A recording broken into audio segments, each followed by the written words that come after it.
বারবার কেন্দ্রীয় সংস্থা এনফোর্সমেন্ট ডিরেক্টরেট ইডি এর সমন এড়ানোর কারণ জানাতে এবার আম আদমি পার্টি আপ র প্রধান তথা দিল্লির মুখ্যমন্ত্রী অরবিন্দ কেজরিওয়ালকে তলব করল আদালত। আগামী 17 ফেব্রুয়ারি কেজরিকে দিল্লির রাউস অ্যাভিনিউ আদালতে হাজির হয়ে এ বিষয়ে জবাবদিহি করার নির্দেশ দিয়েছেন বিচারক দিব্যা মলহোত্র।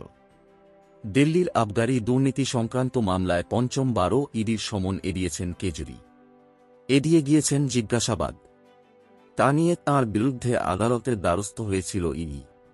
দিল্লির মুখ্যমন্ত্রীর বিরুদ্ধে তদন্তে অসহযোগিতার অভিযোগ তুলে গত 3 ফেব্রুয়ারি আবেদন জানানো হয়েছিল। সেই মামলার শুনানিতেই বুধবার বিকেলে ওই নির্দেশ দিয়েছেন বিচারক। শুক্রবার 2 ফেব্রুয়ারি কেজরিওয়ালকে জিজ্ঞাসাবাদের জন্য তলব করে পঞ্চম সমন পাঠিয়েছিল ইডি, কিন্তু তিনি হাজিরা দিতে যাননি। জানিয়ে দিয়েছিলেন সমন বেআইনি। তাঁকে গ্রেপ্তার করাই মূল উদ্দেশ্য কেন্দ্রীয় তদন্তকারী সংস্থার।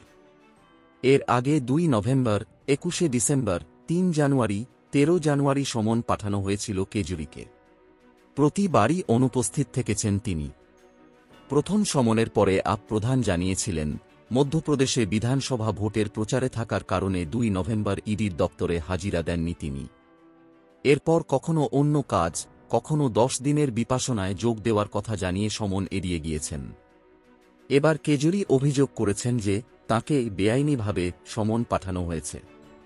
লোকসভা নির্বাচনের আগে এটা বিপক্ষের কৌশল বলেও দাবি করেছেন তিনি। ইডির পদক্ষেপের নেপথ্যে রাজনৈতিক প্ররোচনা রয়েছে বলেও অভিযোগ তাঁর। আপের তরফে বুধবার অভিযোগ করা হয়েছে তাদের নেতা যাতে লোকসভা ভোটের প্রচারে যেতে না পারেন সে কারণে এসব করা হচ্ছে। গত বছর এপ্রিলে এই মামলায় কেজরিকে 9 ঘণ্টা জিজ্ঞাসাবাদ করেছিল সিবিআই। সে সময় কেজরিওয়াল বলেছিলেন সিবিআই মোট 56টি প্রশ্ন করেছে। সবকিছু ভুয়ো মামলা।